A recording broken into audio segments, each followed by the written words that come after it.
welcome to Campbell. I'm so pleased you could be with us tonight. I was just thinking about this evening as people were RSVPing and how important it is right now that we support the arts, we support artists, we support culture, we support our friends in arts, curators, museums, everything we do. This is our time to sort of stick together. So I just want to say that. I want to say welcome. We're so pleased to host this exhibition of Unger. I think Martha will agree with me that this is our most ambitious show to date. Absolutely, 100% right. All my paintings friends know this. This Across the Bering Strait is something that we had talked about, and having it in the gallery is beyond my wildest dreams of how incredible this show could really come together and look. And it's been a wonderful family. Thank you to Biddle. It's just a pleasure working with you and everyone, Allison Kaufman, everybody at the Unger estate. This has just really been a dream. We're like a dream team together, if I can say that. I'm going to read a little bit and tell you about our fabulous panel this evening. We're going to talk for about 45 minutes, and then we'll open it up to questions. We'll hold the questions to the end unless it's so pertinent that you have to ask right away, but let's wait to the end.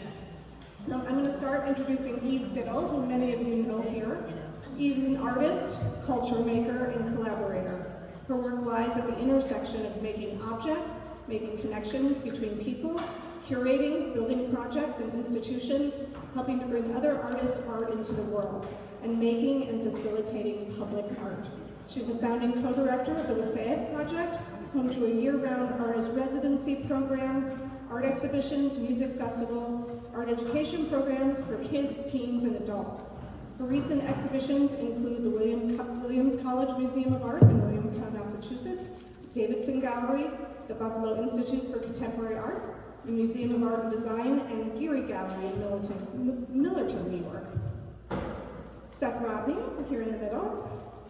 Seph is a PhD, born in Jamaica, and came of age in the Bronx. He's a regular contributor to the New York Times and a former senior critic and opinions editor for Hyperallergic. He has written for CNN, NBC, Art in America, Art Forum, and The Guardian. He has penned catalog essays on Gary Simmons, Lisa Corinne Davis, Pope L, Teresita Fernandez, Sarah Oppenheimer, and Miliko Mogassi, among others. His book, The Personalization of the Museum Visit, was published by Routledge in May of 2019. In 2020, he won the Rabkin Arts Journalism Prize, and in 2022, won the Andy Warhol Foundation Arts Writers Grant. He is also a curator of contemporary art exhibitions, including co-curating Get in the Game, the largest show that SF MoMA has undertaken, which opened in October 2024, will travel to Crystal Bridges Museum and the Perez Art Museum in Miami. Impressive. Here we have Stephanie Sparling Williams. She is the Andrew W. Mellon Curator of American Art at the Brooklyn Museum. Her book, Speaking Out of Turn, Lorraine O'Grady and the Art of Language, is the first monograph dedicated to the 40-year of Black feminist conceptual artist Lorraine O'Grady. Examining O'Grady's use of language, both written and spoken, Sparling Williams charts the artist's strategic use of direct address, the dialectic posture her art takes in relationship to its viewers, to trouble the field of vision and claim a voice in the late 1970s through the 1990s, when her voice was seen as out of turn in the art world. Her recent work, Towards Joy, New Frameworks for American Art, reimagines how contemporary audiences experience historic American art, disrupting traditional presentations of art from the Americas and offering a new set of approaches to collection, display, and interpretation. This groundbreaking reinstallation and accompanying publication reframes 2,000 years of art drawn from the art world renowned holdings of the Brooklyn Museum of Art. All right, Eve, you're going to lead the panel. Let me know if you need anything. Thanks, Christine and Martha. I feel like I am with family, and up here too.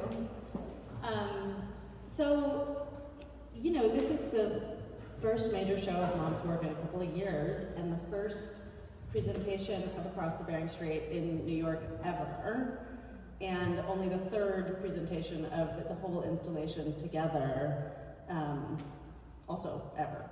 And I was asked yesterday how my relationship to my mom's work has changed over time, and I think a lot about how my relationship to her memory has changed.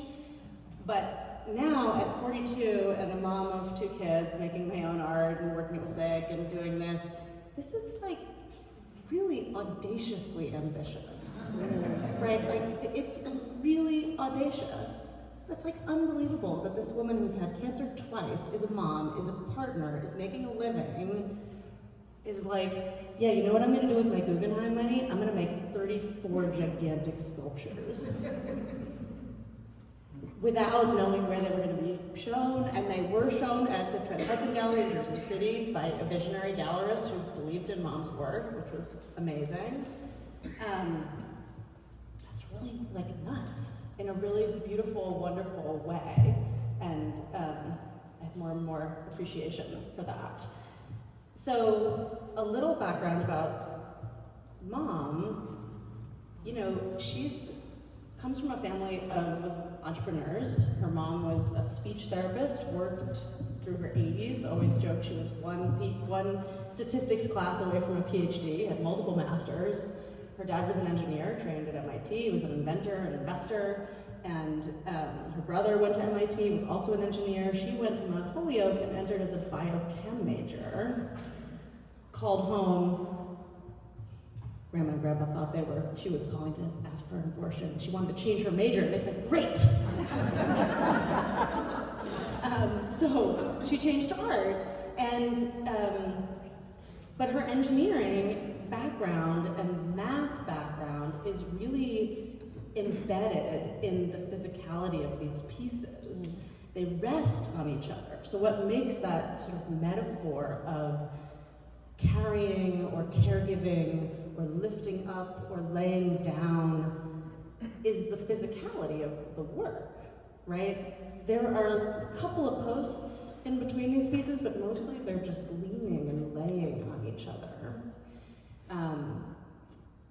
And you have to understand the physics of that in order to make that successfully. So that's just maybe a little bit of background around Mom's approach to making. You know, we lived for 25 years in a loft down East 3rd Street that Mom found through the Cooper Union board.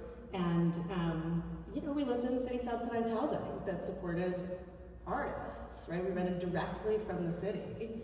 And that's part of what made this work possible. So it's kind of like I'm also an artist, and my dad is a photographer, so it's sort of a household of creatives. And we're not the only artists in our family. We're all just cursed or something, blessed. So that's kind of like a humanist background a little bit. And maybe we can go to Stephanie for a little bit of like historical, cultural context, and then we can kind of get to a more bantery type of place. Of course. Hello, good evening. It's so good to be here with everyone. I encountered Marian Unger's work for the very first time when I became the curator of the Mount Holyoke College Art Museum. And so, admittedly, relatively new to her work, but I was so struck. So Mount Holyoke is where she went to undergrad, and there are a few works in the collection, but most notably we had on view a piece from the Mitosis series, this beautiful minimalist sculpture that hangs on the wall, much like the works in this gallery, that's in this kind of heart. I mean, it reminds me so much of a heart-like shape, or cell-like shape, but it was completely black, and I had the great good fortune before the pandemic to think about with students this work, and why her work looks the way it does. And I think there are many reasons for why a woman sculptor's work, like the one we see here and celebrated here in this context, looks the way it does, but I think Mount Holyoke was a really important site for her.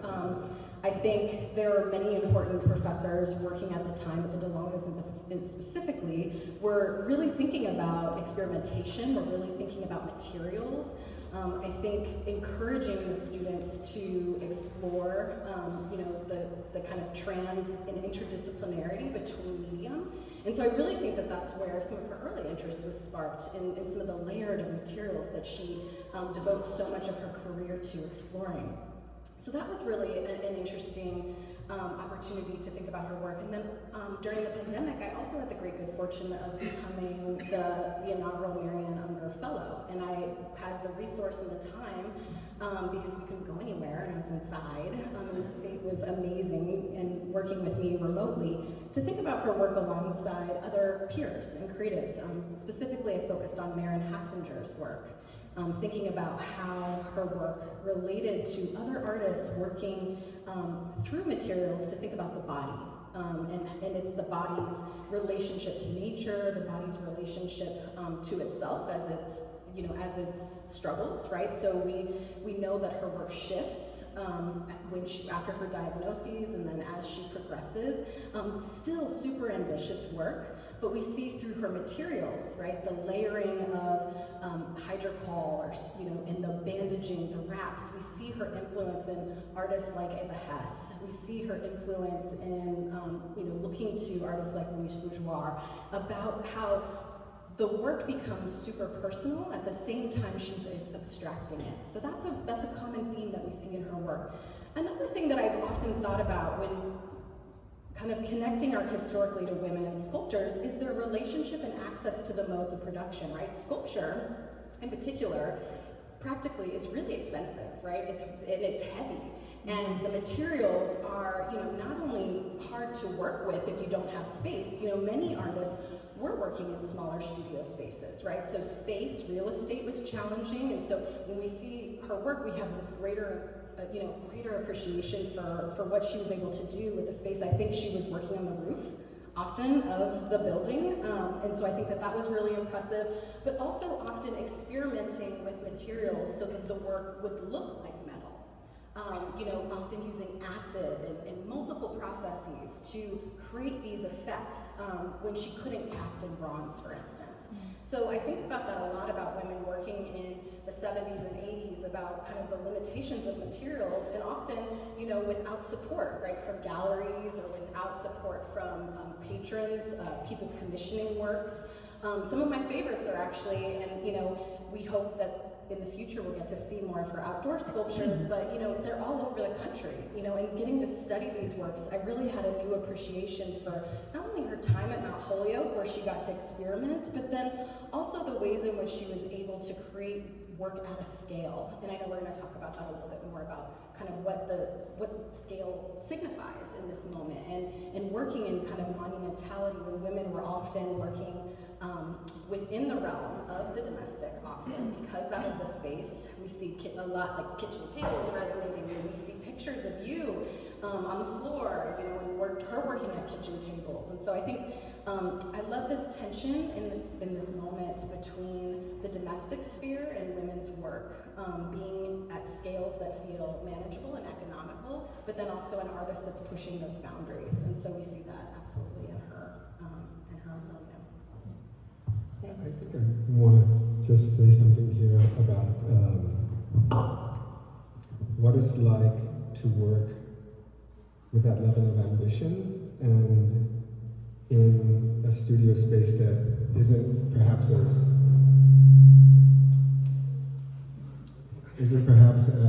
cavernous as this one. There's a moment, it must have been when I was in my 20s, when I traveled to Berlin, and I went to the Hamburger Bahnhof. And it was my first time in a European art institution of that size.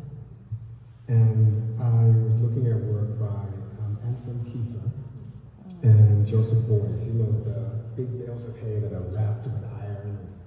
And it was my first time seeing work at that scale and thinking, oh, that's what it means. Like, that's what it's supposed to feel like, because it had the room to breathe.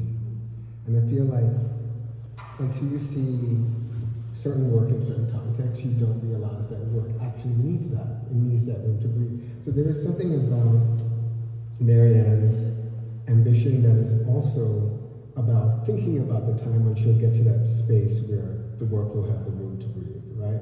Because clearly in her studio it didn't have that. So that kind of ambition is the sort of fuel to see yourself beyond the circumstances you currently occupy. And I feel like that's part of what's great about this work. I mean, when I walked into the gallery and I saw these pieces here, I thought, oh right, because I've seen Marianne's work before. And I thought, oh, this is what people were on about. This is what this work feels like. It feels like the bones of some prehistoric creature, right, that have been preserved.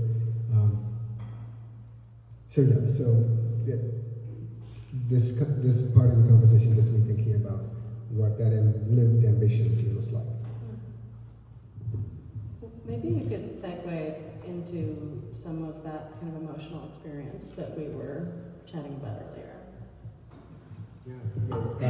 The name of the work is mysterious, it's resonant with this idea of being confronted with something that is much larger than the self, but again, in a way that's not what Sarah and some of those modernists do, which is, I feel, it was really elegantly summed up by a friend of mine who said, yeah, they just kind of want to overwhelm you with the sublime. They just kind of want to like have you confront this thing that is like 10 times the size of you and feel like, oh, I'm just like this mote in God's eye.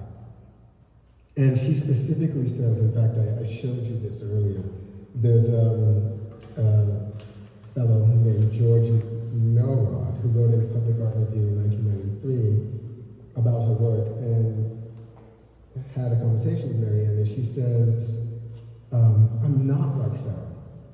This is my work. I had to, since she's talking about a specific piece that was installed in the plaza. Do you happen to remember the name of that piece? Because I failed to jot it down here. No, of course not. There's like, yeah, never mind. But there's a piece that's sort of like a gazebo structure, and it's made with like sort of hollow carrels that people can pass through. And she says, I had to humanize the plaza, create traffic flow. I like to offer interior spaces. The walls are like study carrels. Kids play hide and seek in them. So there's a way in which that feeling of being welcoming to the human, as opposed to sort of stymieing it, is in her work. Thanks. You know, the work that was mentioned most recently, Stephanie's rehang at the Brooklyn Museum and Seph's show Get in the Game at SF MoMA that's now traveling. Both, I mean, I did not get to see your show in person. I hope to see it in person sometime soon. The catalog is great. And I did see Stephanie's rehang, and there's this real play in both of your curatorial work and a way in which kind of being with work can be more than what we expect it to be. And I wonder if you could sort of speak about Marianne's work in the context of your most recent projects. And you know, Seph and I have talked a little bit about athleticism and the physicality of both making and experiencing the work. And Stephanie, there is this, you know, all of this kind of recontextualizing of work in your new installation that's like so fantastic. And there's also work that's hung in non-traditional ways. So there's this way in which, like, the way that you interact with work is, it's more playful. There's really a lot of play. And I'm curious to sort of have your takes on this installation through the lens of your most recent work. Wow. I'll do my best. I'll do my best. But I do think there are some what draws me to Marianne's work is this aesthetic of fullness. I really love, and I think something that you'll see, you know, in my curatorial practice is I really love the layers. I love that a space filled with art and can be something that individuals from disparate backgrounds could walk in and take what they need from it. And I think, and I loved the display, Horace's show at WICMA because of the aesthetics of fullness, to see all the work together, but also to walk up to any individual work that you walk up to in this beautifully hung show there are layers, quite literally. There are material layers, but even the works on paper, it starts with the grid, right? And then you get into the lines, right? The shading, the depth. It allows you to, I can literally look across the sight line and enjoy a moment, right? A flash. That's one experience that we can have with her work. But then as you get closer, you can start to peel back some of those layers if you want to. You want to, right? And so that's that ethos of that kind of take what you need ethos, that aesthetics of fullness, for me is a real practice of generosity in one's artistic practice. It's a trust in your audience too, to sit with and to spend time with your practice, with your process. But I also think of some of the immersive sculptures, there are these experiences that you can have again, from a distance, but then what I really loved about the WICMA show was that, and I took pictures, is that you could stand amid the work, right, and be a part of. And I think that that's a little bit what you were hinting at, is that there's this phenomenological or this embodied experience that I also think is really generous because the artist has created space for us. And I think that that's what's so powerful and seductive about being a curator, is I really do think of myself as a space maker. And what I'm so drawn to about Marianne's work is that she leaves so much room, right, for the viewer. And so that's what I think, if I could make a connection, I hope that works. But I think that, an aesthetics of fullness is something that I really appreciate. I think for me, it's more this idea of weight. So thinking about getting a game and athleticism, one of the things that athletes are constantly sort of under the pressure of is competition with other athletes, but they're also competing with their own bodies, right? With the capabilities that they have, and in some cases don't fully know they have, right? Which is precisely why we have coaches and so they can get the thing out of you that you're not even aware is here. And in that way, there are striking parallels to art making, because in art making you are constantly plumbing the depths of the self, not necessarily knowing what you're going to find. So this is why work surprises you, right? But wait. The athlete is also always struggling with her weight, literally, like, to get through the air in such a way that is farther or faster or higher than others, right? So there's a way in which this work reads to me as like taking that very profound relationship of weight quite seriously and in some ways physicalizing it. I think something a friend said to me years ago, which I dismissed immediately because I thought it was silly, but it turns out he was right, that walking itself is like sustained falling, that you are actually like stepping forward, falling and catching yourself, and you kind of continue the motion. You are dealing with your own weight, always, constantly, moving it through the world, negotiating with other people's weight. Yeah, and I believe you have a child, right? I have two. Yeah, two, right. So, and you have two, so you know about weight, about like having to carry Like it, emotional weight? and position, and wrestle with it, right? And like, oh, you're gonna get this on, you're gonna get out the door. Like, yeah, weight is a huge part of human experience, and I feel that with this work. I feel that kind of the carrying and the holding and the positioning, that's profound to me. Thanks.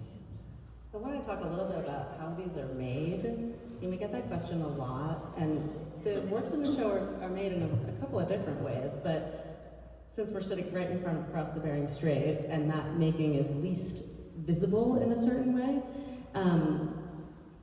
Nico, it's your moment.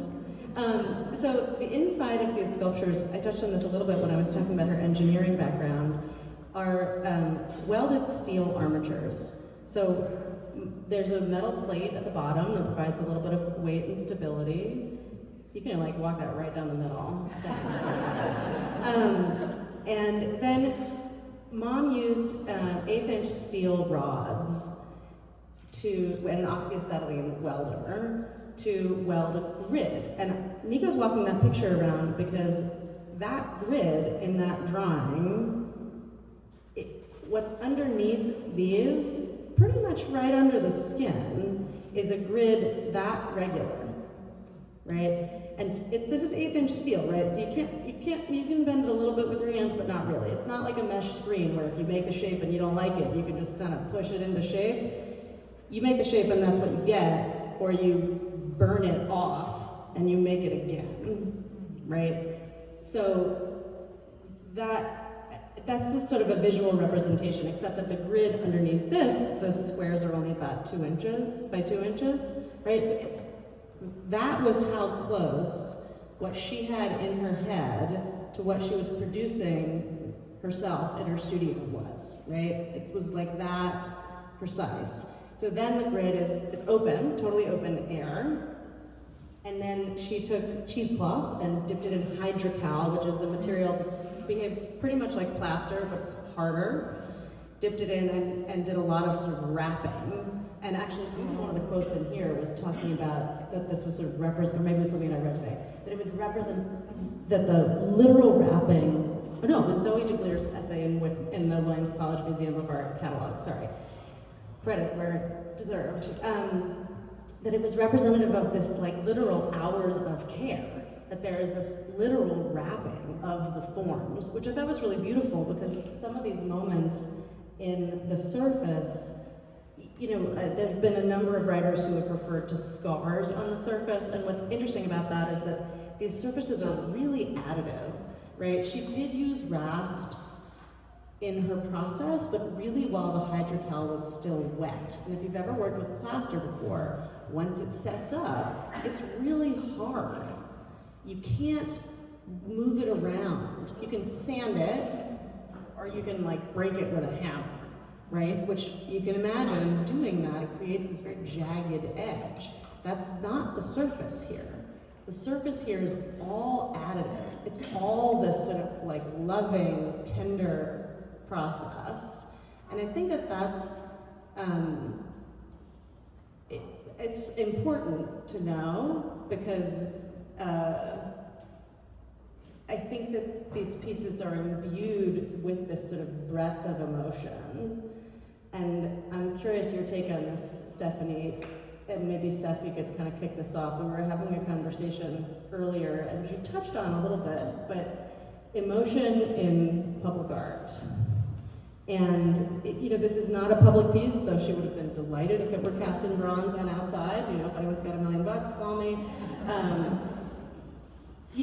But this feels, it is the scale of public work, right? And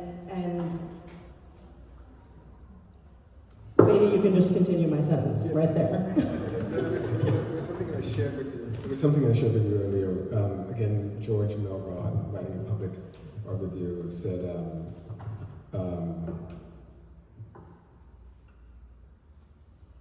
I'm actually reading this feverishly now. I think I lost the thing, but I'll find it. It'll happen. No, she said something about public art not being the place for. Oh, wait, there we go. Yes, besides serving, and this is Marianne speaking, besides serving as it's George Mellon speaking. Besides serving as a catharsis for the artist, this other body of work allowed her to grapple openly with powerful private emotions that might not be appropriate to a public forum. And she said, today, emotion in public art is not welcome. And that just sounds right on to me. I mean, it feels like a lot of public art. I used the word, when I was talking about this with you, I used the word sanitized. I mean, not quite the right word, but it feels quite massaged to be sort of amenable to the lowest common denominator of public acceptance, right? So tending to be when we're talking about representational sculpture, heroic, right? And when it comes to more sort of abstract work, tends to be sort of emotionally meh. Would you agree with that? I may be completely wrong. I'm trying not to agree with that. Yeah, I feel like that could be like a whole seminar. Yeah. There is this book, and I'm kicking myself. Please shout it out if you can complete the title or the author. I taught from it before, but it's called Difficulty and Emotion in Contemporary Art. Who is that? Does anybody know?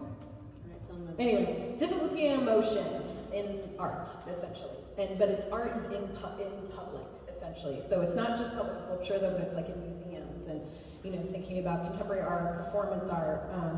So I'm thinking about alongside of those ideas. I think when Marianne's work was being produced, there was a lot of things going on in the art world that actually were really pushing the boundaries of emotion. I think there was this, obviously minimalism is alive and well, and there's pop that's coming on the scene, pop art that's like really trying to contend with consumerism and thinking about emotions in this, where I'm thinking this like where we're desensitized, overstimulated, and perhaps sanitized politically. So I think that that's also happening. But then performance art is doing some weird stuff. Agreed. Like, they're doing some weird stuff in a great creative, innovative, avant-garde way, of course. But I think emotion, interestingly enough, is becoming kind of grounded in ways that now we see in sculpture, in painting, in public.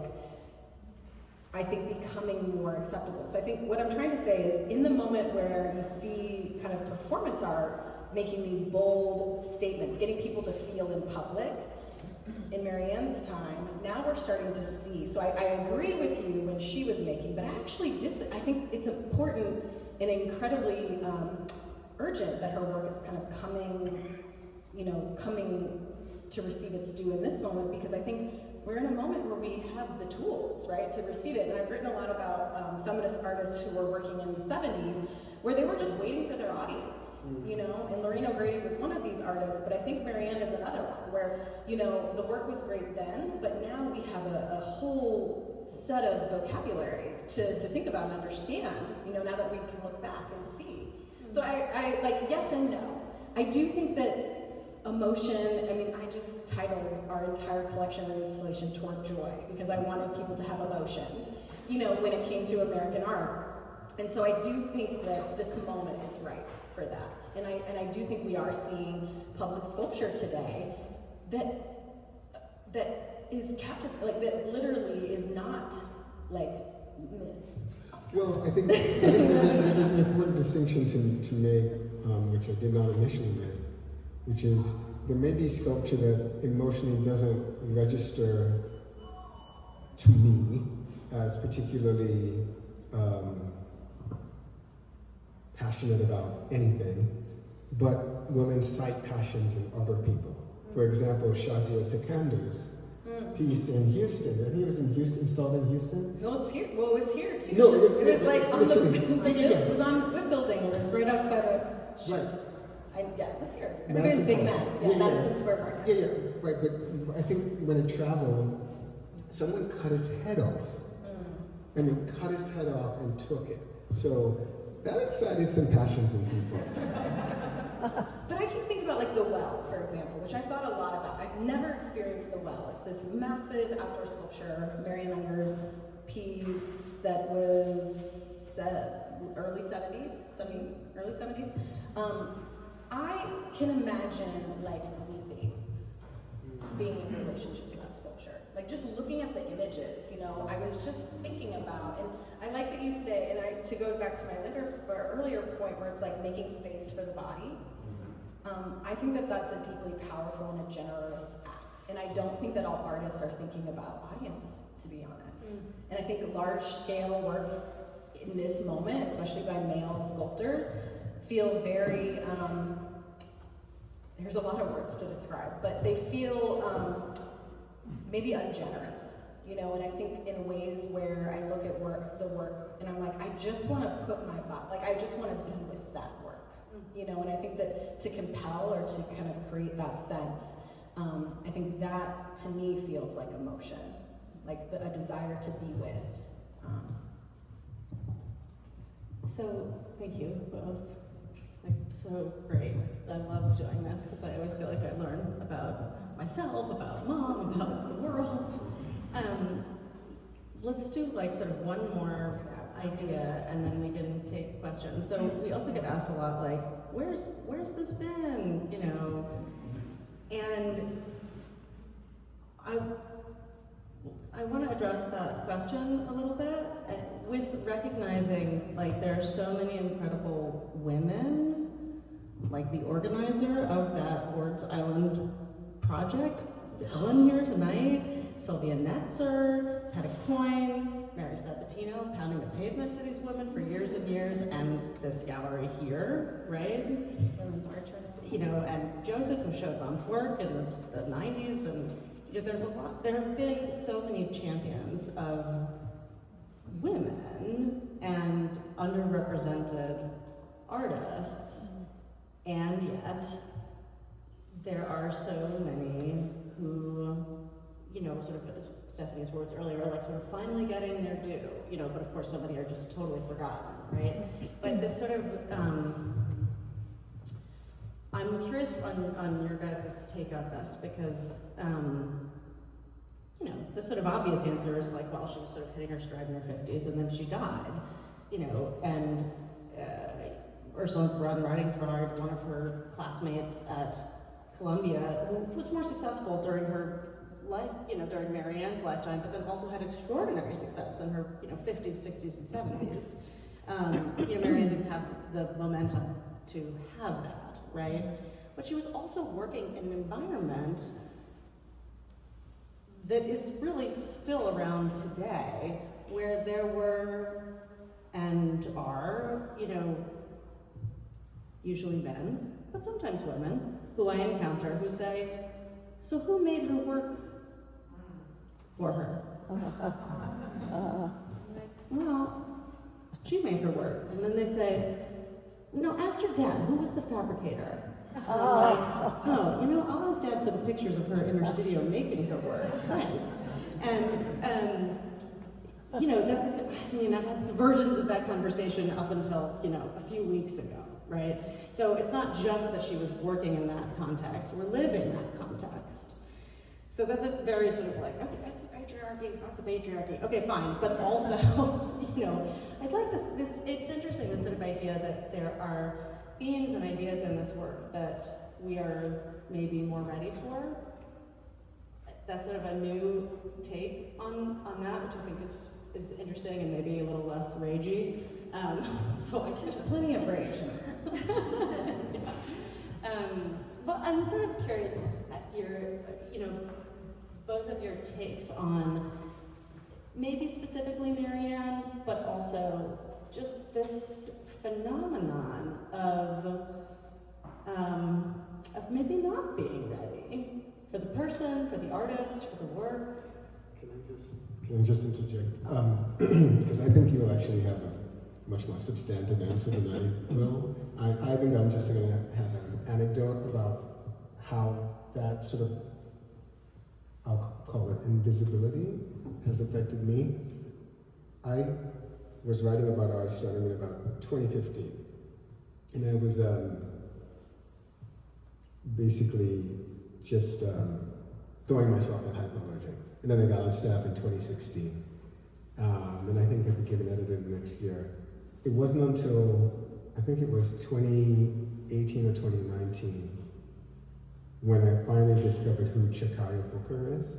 And I was like, wait a minute, I went to Miami, and there was this show at the Miami ICA. And I walked in and I was like, wait a goddamn minute, how did I not know about this person before now? Like, day in and day out, as an employee in Hyperallergic, looking at art, talking to people about art, flying to this and that other place to see art, being on panels to talk about art. and I did not know who Shekiah Booker is. I honestly was flabbergasted. Like, I was like, this is astonishing to me. And I don't know why. I don't know why that happened. I mean, besides the obvious. I mean, I can tell by that look on your face, like, oh, you know why.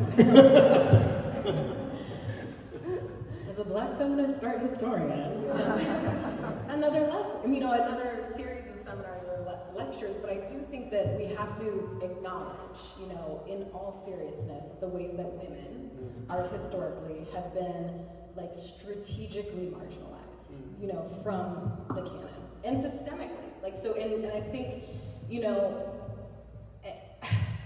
where to begin? I think just the fact that the whole entire art ecosystem, right, the art structure, is designed for you not to see them, and I think, the Guerrilla Girls comes up in this moment, and I think her involvement, is still kind of under investigation, but she was friends with and engaged in those kinds of conversations at a moment when we were really calling out institutions, art press, we were calling out the very structures that propel the art world for this strategic marginalization. There's a reason why, women were working 10 jobs and also trying to be an artist. There's structural implications for why we don't know about Marianne's work and other artists' work. It has nothing to do with how good it is, or how compelling it is, or even if the audiences, right? The audiences weren't even given a chance to encounter this work. And that's like from, as an art historian, we all have similar anecdotes where it wasn't until I was, I think I went to Colorado University of Boulder, then I went to USC, and I literally went looking, where are all the Black artists? We've been asking that question, where are all the women artists? And so I think it literally starts at the point at which somebody is actively studying a topic and can miss whole groups of people. And because, they're not written about, right? They're not taught about. And so I think it's really important, that's why I'm so passionate about academic art museums and academic art spaces, is because it's literally, you have your finger on the pulse, and you can just point, and also why it's so important to publish alongside these shows, because this is how you get written into the structure of art history. But I do think it's gallerists, taking risks. And why are women risky? It's just, all I have to say is rambly and ragey, but there's a lesson in here, but it's about the strategic marginalization. It's not just women just happen to be on the margins. This is strategic, and it's on purpose. And I think it has everything to do with the access to the modes of production, but also the access of the modes at the point of exhibition too, at the point of reception. So yeah, I think it's on purpose. But I also am so thankful that we're in a moment where we can be honest about these women's careers, and we can have a deeper appreciation, even if we're late, to give them their flowers. Amen. Indeed. Well, maybe we can open it up to questions. Take it away, y'all. Should we give someone a mic? Yeah. Here we go.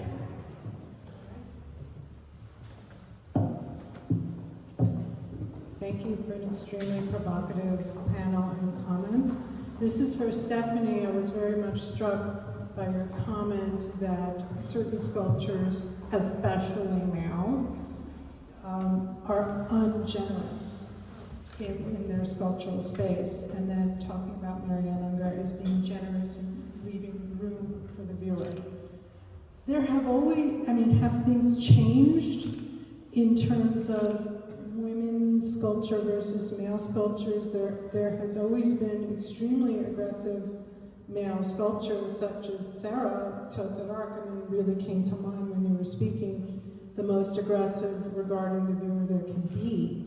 And that has always been there. So I'm just wondering, in the context of today's moment, how things have changed or not, and regarding the reception of Unger's work. so much. So I don't want to, yes, I think things have changed in what we are thinking about as curators, as institutions. I think the artists have always been there, so I think there have been very sensitive, generous male and non-binary sculptors throughout history, period. Full stop, and still today too. I think it's who we give our attention to. I think, and who we allow to take up our public spaces and our creative spaces. So I will say that today, I think we're starting to, I think we're changing again as an art ecosystem, and I am hopeful that sculpture of all kinds will be, kind of permitted to exist, right? Even sculptures that we might not like, right? That are like maybe drenched in ego and like just aggressive, or maybe what I'm calling or recognizing as ungenerous when it's thinking about its viewer. I think all of the art, actually, I would love to imagine that we exist in a world where it can all exist. I think the problem with Marianne's moment is that only certain sculptures were allowed to exist, right? Or were given space to the exclusion of others. So I think maybe if I could reframe that, I do think that we are seeing that now, a greater acceptance of a breadth of creative expression, including works by all kinds of artists working. Yeah, I just want to echo that by saying I live in Newburgh, which is just across the river from Beacon. So I have occasion to visit Dear Beacon fairly regularly. And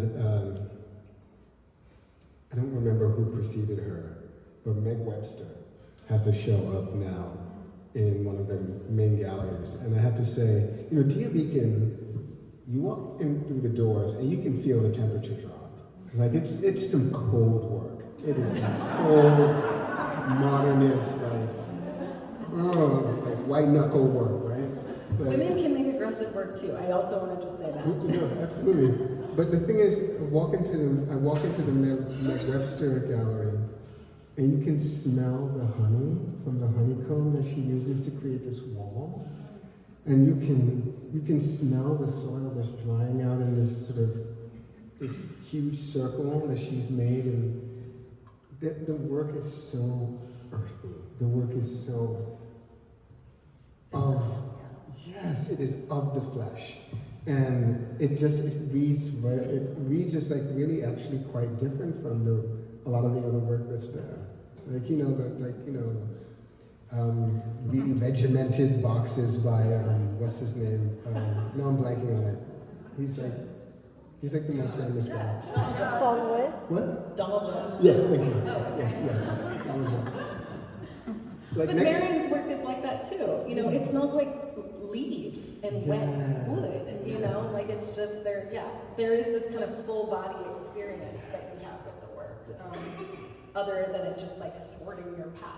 Like it's just This is the point. Yeah. Yes. This Thank is you the for way. your question.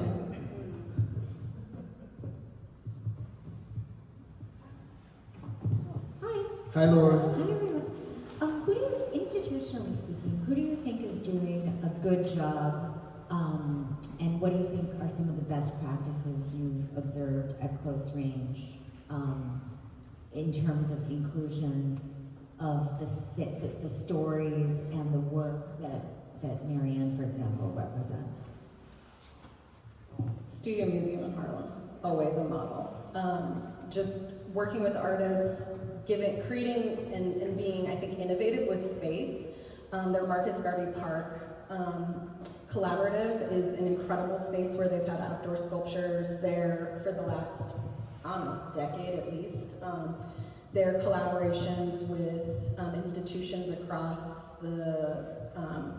Manhattan, now that their space has been closed, as a model, helping, places like MoMA model kind of artists, like a deep commitment to artists and their creative practice. So I think just there are institutions that have been doing this for a really long time that support artists from like soup to nuts and help make sculpture at large scale to accessible and feel yeah, just feel like it's well placed. So that's one model that always just jumps right to mind.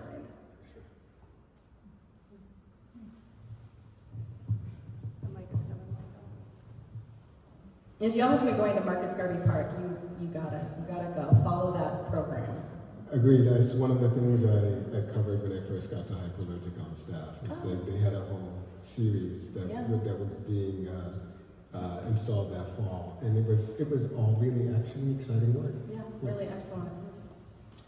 So I'm really interested in your notion of the aesthetic of fullness, and wondering if you could elaborate on it a little bit more. And you also mentioned the body, so I'm just going to try to connect the two, and wondering if you would be willing to talk a little bit more about the existence of the body in these works, because everything is a kind of body. And also, but the body here is present, it's in a very incomplete form, always. It's truncated, their bones, their limbs. So it seems to me that there's something about but even though it's incomplete or unidealized, it's never insufficient. There's always a sufficiency to it. So there's something going on between the particular ways in which he uses the body and the presence of the body, and its incompleteness of vulnerability and fragmentation, and the fact that it always feels sufficient, in terms of scale and material, interiority. And so I'm just wondering if you would be willing to, comment on that or talk about that. Of course. Are you an art historian? Are you a critic? Both. Yes. Both. No way. So what I'll say, I'll kind of, if I can, I'll bracket the body, because I did write, so Women's Art Journal published the essay that I wrote when I had the Marianne Unger Fellowship. Really great publication, supporting women artists, amplifying their work. And the title of that essay was Where the Body Ends. And I wrote about Marianne Unger's work in relationship to Maren Hassinger. You can find it online. The state published this article, and I talk a lot about, I have a lot of thoughts about Marianne's, about the body and her work. So I think I'll focus on the aesthetic of fullness, because it is something that I've thought a lot about in the context of the reinstallation, because I'm really inspired by domestic spaces, particularly those of women. And how women organize and create in domestic space. And I think looking at the photographs, the archival photographs of Marianne working in her studio, you see this as true, the layering, right? The layering not only of artistic materials, but the layering of, other work, other artists, Jeffrey's work, Eve's toys, the layering of materials that become the work and then are also just the air, right, that she's breathing as she's making the work. And so for me, that all contributes to this idea of an aesthetic of fullness. But then I think, I have a lot of emotions. I'm an American art historian, I'm an American art curator. I have a lot of emotions about the White Cube, which I, believe is a period room that's not always appropriate for all art, particularly historic art. But what I think is really interesting about Marianne's work within this context is she creates her own kind of fullness in the layers that I was talking about. And so I think even though we're in a white space, in this cold, you walk into some galleries and you're like, the temperature drops, the layers in the work, right? I think even the ones that are the grid and they are super mathematical, you can tell they're very meticulously done. I feel it, and I'm still exploring it, so that's why I'm kind of rambling, but this sense, right, that she's bringing all of that into the work. And I think the body, the layers, the wrapping, all of that experimentation you see especially in some of the most mature manifestations of the work. So I know that was it's kind of messy. I mostly think about it in terms of curatorial practice, to be honest, but it always starts in the domestic space, and for me it was the Black home. The ways that Black women in particular were organizing visual material in their homes that just felt very warm and generous. And I keep using this word generous because it's it is to give someone the visual, to present these layers and to not pare back, which I think is often something that was celebrated in this moment, this kind of withholding.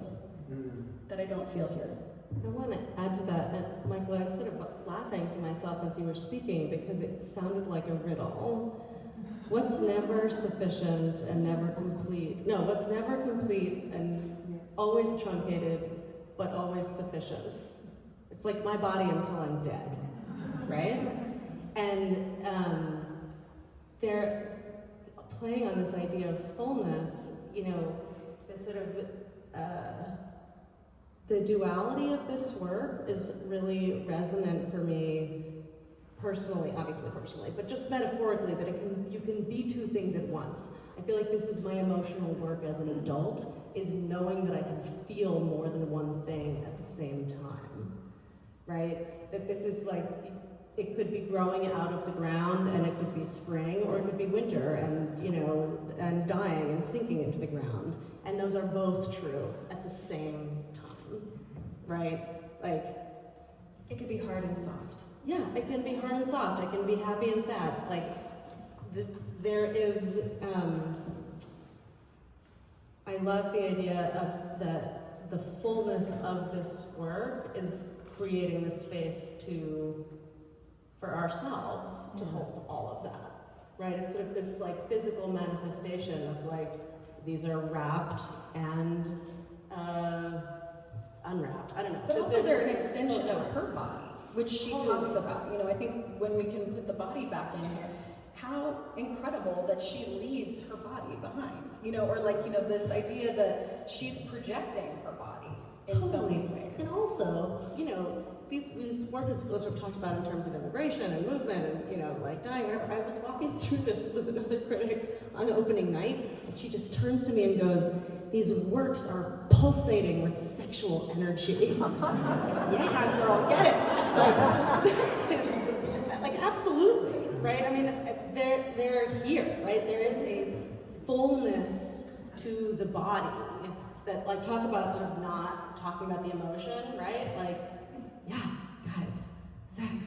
It's like real, it's present, which makes a lot of sense. Thank you. Second wave feminism was, I'm making a comment more than asking a question, was really important to us. And we were implored to take mirrors and or use a speculum to, you know, study our own bodies. And we also were sculptors, and there was a lot of tension between masculine and feminine, and generosity and acceptance. And I really think what was going on, and we were all impressed with Eva Hesse and Marion, and you know, it was a special time. Thanks for sharing that, Sylvia.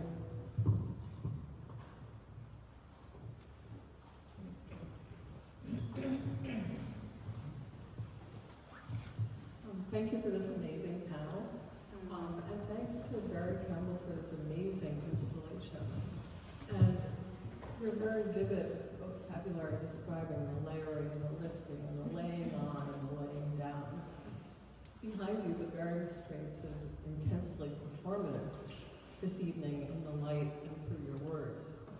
And some of your comments made me wonder, and this is a question, made me wonder if performance artists were drawn to Unger's work during her lifetime. Like, did Trisha Brown see it across the rooftops and want to send her dancers over? Were there musicians who wanted to play in the sculptures? Were there people who wanted to be part of them?